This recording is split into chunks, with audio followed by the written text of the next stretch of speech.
Hello, hello. This is Danielle Ireland, and you are catching an episode of Don't Cut Your Own Bangs. And today's very special solo cast is coming straight from the heart, straight from my life, and into the cozy corner of the internet that we're hoping to create here with the Don't Cut Your Own Bangs community. What do I actually do when everything just feels like it's too much?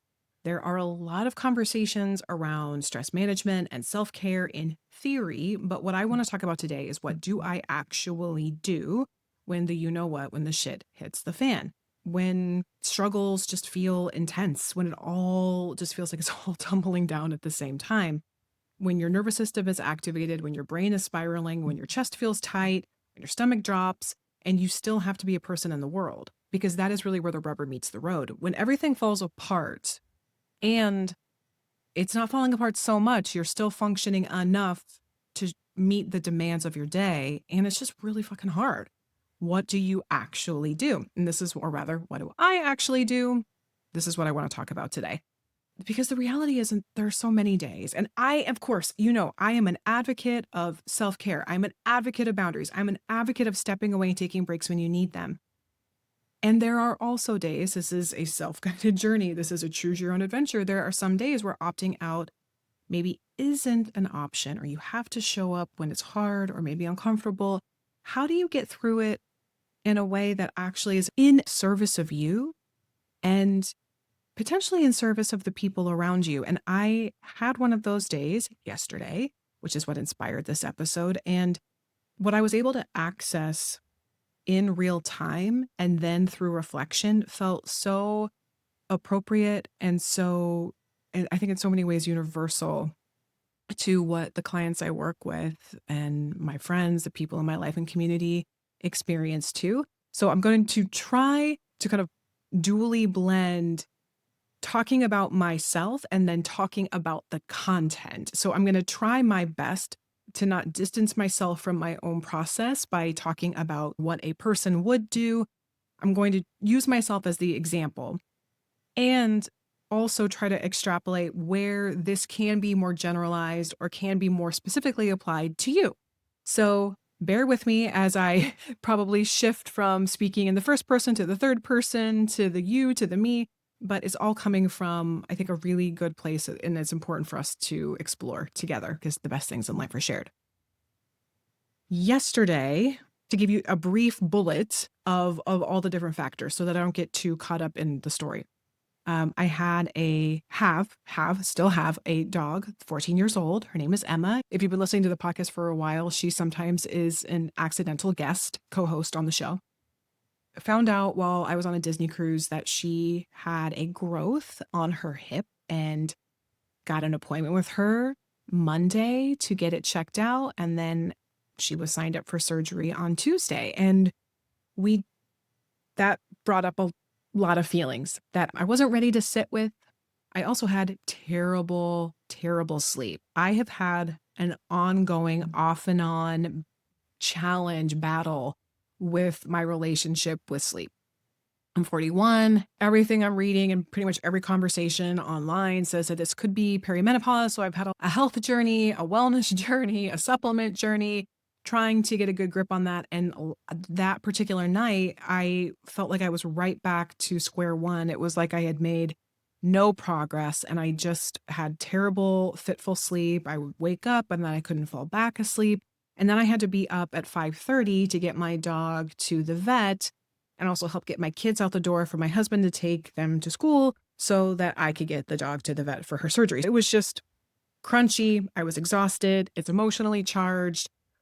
And then seeing distressing news on social media, seeing things that really, as a person and as a woman in the world, it hit a really raw and tender place. And it touched on, and rather than focus on what it was, what I can tell you was how it impacted me. I felt in that moment like my progress, no matter how hard I tried, no matter what I achieved, no matter what I accomplished, it was never going to be as important as what men in my field do. It wasn't going to be taken seriously. It wasn't going to be of impact, and it was of less value and worth less. And though cognitively and the more evolved version of me knows that that's not true, there is a thread and an undercurrent of fear and insecurity that sometimes when pushed, that's what pain points are, it activated a feeling. It activated a feeling in me. And was experiencing, I think, a lot of when it's coming in from all sides. I feel like an ache in my chest, a drop in my stomach. I want to rage, scream, or cry. And mind you, all of this was happening between 5:30 in the morning and 7:45 in the morning. And that was the start to my day. And then I had a full work day ahead. Okay, so that's the scene. We've said it. I probably gave more detail than I needed, but this is a podcast. We're here to talk, right? It was the perfect storm. This was the perfect storm. And it was like the perfect confluence of life events. And I still needed to show up for these clients. Nothing about, as hard as everything was that I just described, it's not unique. It's not special. I wasn't the only one having a hard morning that morning, I am sure. And it still sucked. It was a lot. And then I had people that I was committed to showing up for and seeing. I wasn't in a place to put myself in a positive mindset. This would have been a point in time where toxic positivity, trying to find something to feel grateful for, trying to put a positive spin on a tough situation, when so much of it felt uncertain, it wasn't accessible and it wouldn't have worked for me at that moment in time. Or also premature devil's advocating. Well, what you have to understand about all these factors, like the logic hat, putting on the logic hat or trying to see where someone else maybe could have been coming from, that wasn't accessible to me either. It would have felt invalidating and it just would have made me angrier. Or explaining something away. Again, the logic hat would not have worked. Or trying to fix the experience before acknowledging it. Now, trying to fix the way I was feeling without actually acknowledging it, I'm not sure what that would have looked like in real time, but I know that for the support system in my life, there were attempts to try to, what can I do? Like, what can I do to help? And there really was nothing that could have fixed or changed what I was feeling in that moment. There's nothing that could have come from outside the house. Whatever work needed to be done, it had to be done inside. And so that's what we are going to talk about here. And what I hope will help shed either some comfort or offer some clarity or help you access some curiosity when things just feel like too much. When you have a morning like I had, or a day like that, or even worse. Whenever I try to talk myself out of something before I fully acknowledge and express it, I am robbing myself of the energy I need to actually move forward. I just want to be really, really super clear that the process that I used and the process that I want to share with you is in no way about ignoring, suppressing, bypassing, or trying to negotiate with reality. That is exhausting, it's depleting, it's soul sucking, and it doesn't work. It just doesn't work. It's not sustainable. It's not really, just don't do it. What this is about is acknowledging what is true or the truth that you have access to in that moment, because there are capital T truths that are non-negotiable and lowercase t truths that can shift based on how you feel.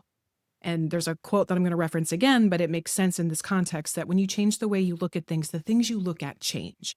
And so what I'm talking about in this moment is acknowledging the truth, the lowercase t truth that might be conditional to the moment, but still needs to be expressed by you. And then allowing it to exist, giving it the time and the weight that it deserves. And then relaxing your grip. Now, relaxing your grip, actually like releasing the emotion, can only come after it has been fully acknowledged, fully expressed. And I want to talk about what that actually means, because I think that the fear, now putting on my therapy hat, not my personal hat, I think that the fear is if we let ourselves experience and express an uncomfortable emotion, that we will stay stuck in that and that it will never stop. Your pain has a bottom.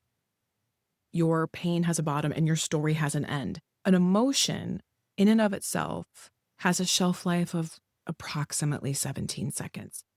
What exacerbates or perpetuates or prolongs that is when we have a feedback loop of cyclical thinking or a pattern of thought that leads to grasping for more unanswerable questions, or we enter into a courtroom in our mind where we're debating and arguing a point, with somebody else that isn't in the room with us. It's the type of thinking that isn't leading you somewhere new.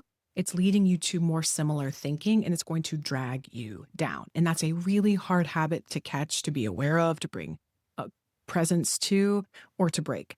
But that is what I'm hoping to help share, at least through my own experience, what that can look like today.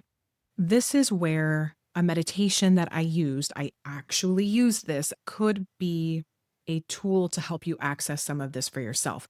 Now, I'm going to try to do something new here. I'm going to try in the podcast to describe the meditation.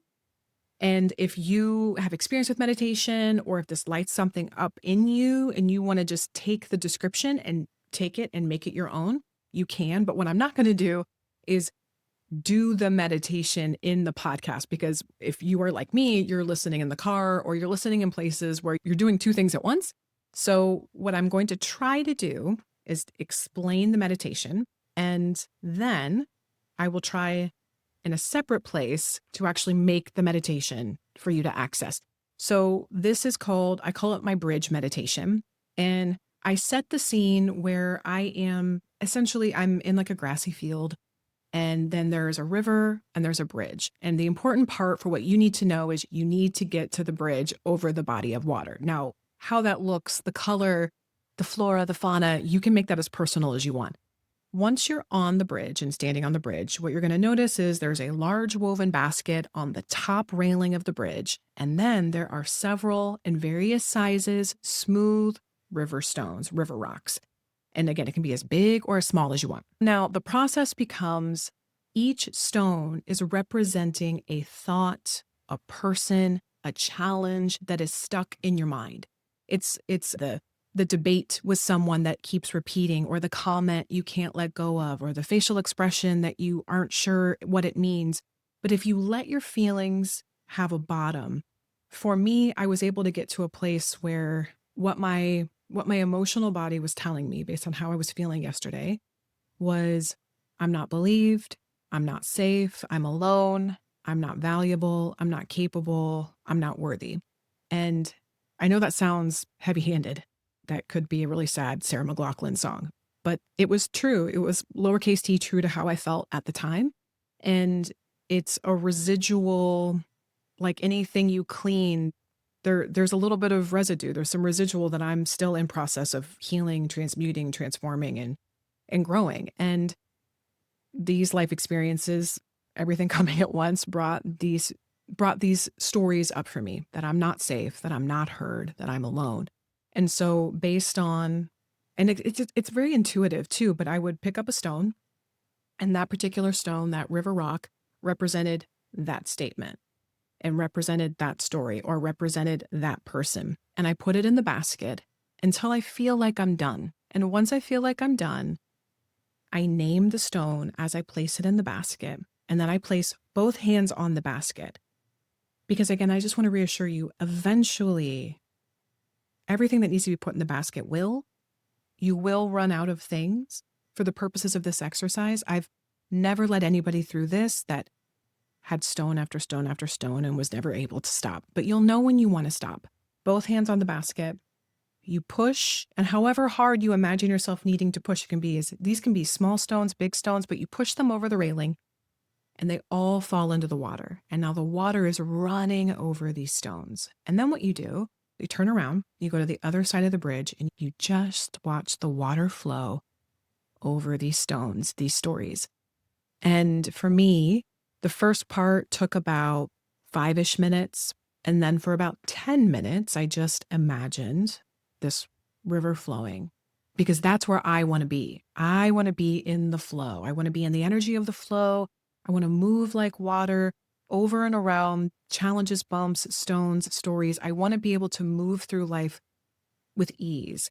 And that allowed my body to express what it was experiencing and what it needed to express. And then through the power of imagination, meditation, imagination, you can call it what you will, I was able to be present with them. And then I was able to relax my grip. I don't want to say let them go, because that also can invite a sense of, I've let it go. It's gone. I don't have it anymore. Like, it's not it's not present with me in this moment. I'm not in pain still at this moment, but some lessons bear repeating. Sometime I probably will have to do this exercise again. But what I'm talking about more succinctly and more realistically, that meditation allowed me to relax the grip I had on I'm not safe, I'm alone, I'm not believed, I'm not worthy, I'm not capable. The grip relaxed. And now my nervous system, my body,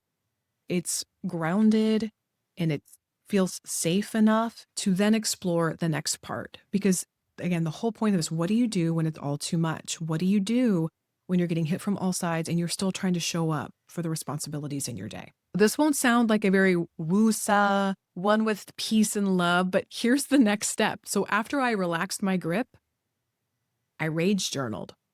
I rage journaled. I relaxed my grip, but it wasn't like the emotions went away. I wasn't not upset anymore. My feelings weren't gone. The vice grip I had on them relaxed.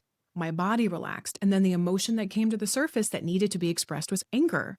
And I haven't had access to, I think, healthy anger for a lot of my life. And I know that that's not unique to me. It's certainly not unique to a lot of women, nor is it. There are also plenty of men I've worked with who don't have access to healthy anger either. When I say healthy anger, any emotion you feel is a healthy emotion. What is often chastised, rebuked, rejected is not the emotion itself, but how the emotion is expressed. And we often associate anger with aggression. Anger does not have to mean aggression. The part I wouldn't have had access to what I needed to express when I rage journaled if I hadn't done the meditation first. And I journaled for about 15 minutes. Now, you may hear this and you're like, God, that's pretty indulgent. And I will say, in so many respects, I feel so lucky that before I had to actually show up for my first client appointment, I had the time, probably because I had to drop off the dog so early, but I actually had time to do all this before I had to show up. So I'm sharing my experience, and it may not look like this for you in the time that you need it, but this process can be personalized in a million different ways. So it took me about approximately 15 minutes to fill about 3.5 pages of saying everything that I wanted to say in exactly the way I wanted to say it. I just got it out of my head because the internal dialogue, the internal debate, the mental courtroom, the reproving my case, the re-arguing my point, or the relitigating a conversation in my mind, that is exhausting. That is so exhausting. And what I started to notice was not in the moment, not in that exact moment that I rage journaled, but I got it all out. It was only upon reflection later that night that I was really able to feel and see the shift that happened for me by letting the anger be expressed as anger and not try to dress it up or package it in a different way. What I was able to see in hindsight was that what I was writing, what I was fighting, and what I was trying to prove was actually a pattern within me of not feeling believed, wanting to feel validated, wanting to feel safe, that predated anything that had happened in that moment. The things that are so rooted in us, the things that are hard to shake, the patterns that we find ourselves caught up in a lot, they tend to have a history. Rarely, if ever, is the thing that we feel stuck in just about the moment. And what it brought up for me was pain points, sticking points, residue, residual ick that had been collected over time that started when I was probably really young. And so I was able to even loosen my grip further on the story, the lowercase-t truth, the story that I was holding on to from that day. Once I realized, oh, this isn't just about today. Once I saw that there was a root pattern here, the way that I showed up within my intimate relationships, within my client relationships, the conflict that I was perceiving, I really recognized this isn't actually about conflict between me and another person, or me and a public figure, or me and a systemic societal issue. This, what I'm experiencing in this moment is not feeling, I don't feel safe enough within myself to believe the truth of my experience. And so the convincing, the performing, the courtroom drama, the debating and arguing in my mind, the righteous indignation in my mind, not that those don't also have a place outside of me, but the soul sucking, draining, exhausting mental fatigue that comes from all of that cyclical thinking that doesn't have a place to go, that I had the power to shift. And I did. I realized that the time that I spend mentally defending myself, little Danielle needed to feel believed. And recognizing that, I was able to almost, once I identified what needed to happen, the grip felt even looser. My stress felt less. And then I was able to actually offer that to myself. And there's a couple of different ways you can do it. So if you catch yourself in a moment like this where you need to feel validated, you need to feel believed, and the people in your life don't seem to see it the way you see it, they're not experiencing it the way you're experiencing it. You, different gender, race, culture, for all the different reasons that we are beautifully different and also very complex and complicated. You can look into a mirror, look into your own eyes, and make eye contact with yourself. And you can say, I believe you. Your experience is real.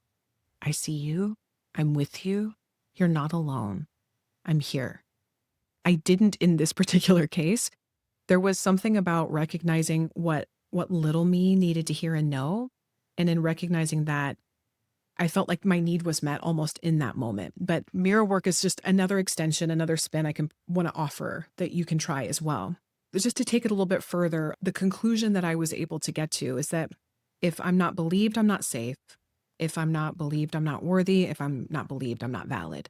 And so I can believe me. And in so doing, can access my own sense of worthiness, my own sense of belonging, and my own sense of safety. Then the war died down and things got quiet. But I will say that that particular part, the sort of light bulb moment at the end, didn't happen immediately. So in terms of like the chronology of the day, I rage journaled, had some coffee and water, ate a little bit more food, did some work, and completely separate from myself, which honestly probably helped a lot to get out of my own mind and into another experience. And it was much, much later in the day that that final bit came.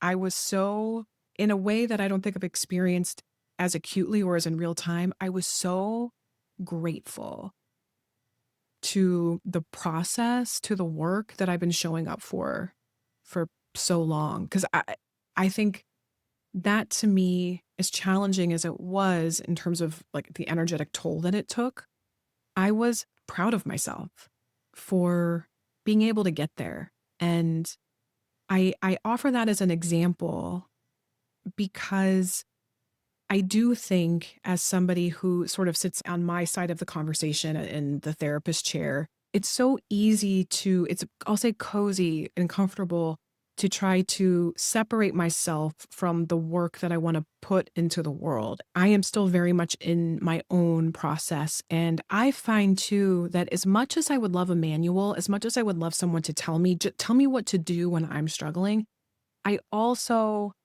know that I internally rebel against instructions sometimes, as much as I may think I want them. I will pick them up and put them down, or I'll procrastinate.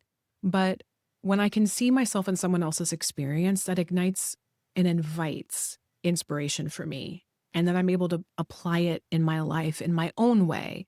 And so that was my hope in sharing this with you. It all feels pretty fresh, but I actually feel good about doing it because once it came full circle, the residual ick was able to dissolve a lot.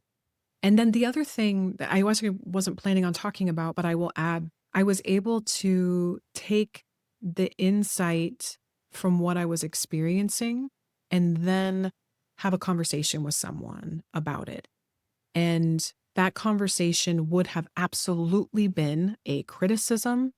It would have been layered in judgment. It would have been, it would have made them defensive. And it would have left us both probably feeling more distant and separate than bonded and connected. And by not changing my story, not putting a positive spin on it, not trying to make it palatable, and not trying to make myself calm, but through giving myself the gift of processing my feelings, my death grip and my fear of not being believed or worry about how it would be perceived relaxed enough so that I could actually reveal the tender core truth that was what needed to be expressed all along. And then through that vulnerability, the other person was able to actually receive it. And even though I don't know if it would have made a difference in my healing, how they responded to it, but I will say in this case, they received it really beautifully. They're like, I had no idea. I had no idea you carried that. I had no idea you thought that. And I'm so glad you told me. And I'm paraphrasing, but that is the heart of what my truth was met with. And that I just firmly believe from like the core of my being that it would have been a very different interaction if I had been carrying around that mental chatter all day, press pause, go through my day, and every moment in between all of the responsibilities of my day, my mind is going back to that moment. And then I have the opportunity to unpause and re-engage. Oh, that would have been a doozy. Oh, like I do not envy that version of myself at all. That would have sucked. And to put my therapy hat back on just for a moment, the cost of not really being aware of what you're bringing into an interaction. And I see this is true in the story that I'm sharing about myself, but it's also a pattern I see play out a lot in my therapy sessions with clients, is that when we bring unintentionally our internal dialogue and our internal debate into a relationship, we're fighting a battle that really isn't about the other person, but they become the face of. And so the vengeance we seek, the rescuing we need, whatever need we have that we're trying to have met, we just insert someone new into the story. And now we're fighting the same battle on a different person. And it's not fair to them and it's not fair to you. And it won't work out the way you want it to. We bring our history with us and healing happens within relationship. Like every relationship is co-created. So that's not my way of saying that every fight is a negative product of what I'm saying. But what I will add is that the healing that happens in relationships is actually healing and constructive, not destructive. The more aware we are of what we own and what we're bringing to those interactions. Thank you for joining me on this solo cast today. One of the final thoughts I want to offer is that the more lost in thought we are, particularly the thoughts that hurt us, the less able we are to show up in the world and for the people we love in the way that we actually want to. In my most beautiful expression, I really believe we're all trying our best, but we can't show up as our best. And we can't put our best into anything that we do, whether it's nurturing loved ones or nurturing relationships, nurturing careers, nurturing ourselves, that the more lost in thought we are, the more lost we are. Safety, stability, grounding, that sense of calm, that sense of home can start from within. We can do this. This was a practice that was serving me in real time. So if today or yesterday or tomorrow is one of those days where you are just getting it from all sides, I just first want to acknowledge you're not alone at all. You are in good company. We all have days like that. And that being able to relax your grip, add a little bit of breath, sit with it, even when it's uncomfortable, for as long as you can and as safely as you feel capable. Doing that for just a few moments, a few minutes, you have more access to bring your focus back to what really matters most to you. Thank you for being here. As always, your time, your care, your attention, they mean the world to me. And 2 products that I want to put out there for you that I have made, that the heartbeat of these 2 offerings is with all of this in mind. How can we turn emotions into allies, not obstacles? How do we use emotions like information? How do we have real conversations with ourselves and with others, with the things that matter most? The Treasure Journal, the Journal for Unearthing You. It's a 7-part guided journal that I made a few years ago for my therapy practice. I had clients who would come back with a blank page and say, I don't know what to write about. So we came up with exercises, questions, sentence stems, prompts together. And that's what inspired the journal. It's accessible on my website. It's also linked in the show notes, danielleireland.com. And last but not least is Wrestling a Walrus for Little People with Big Feelings. It is a book inspired by my daughter. She is a little one with big, big, big feelings and a fiery personality. And every time I was met and confronted with her big emotional feelings, I found myself also experiencing very big emotions and big feelings too. Writing this book was a love letter to her, but also a love letter to the little in me that is also just trying to figure it out and put one foot in front of the other each day. And it was written with a lot of heart, illustrated with a lot of love and beauty. My illustrator, Omar Angel, just what a gift, what a talent his artistry is. But yeah, those are always available to you anytime. And then stay tuned because I will be doing my best to try to make some new offerings with meditation. And I'm going to try to start with this bridge meditation. So stay tuned. I'll give you more information about that soon. But thank you so much for being here. And I hope you continue to have an incredible day.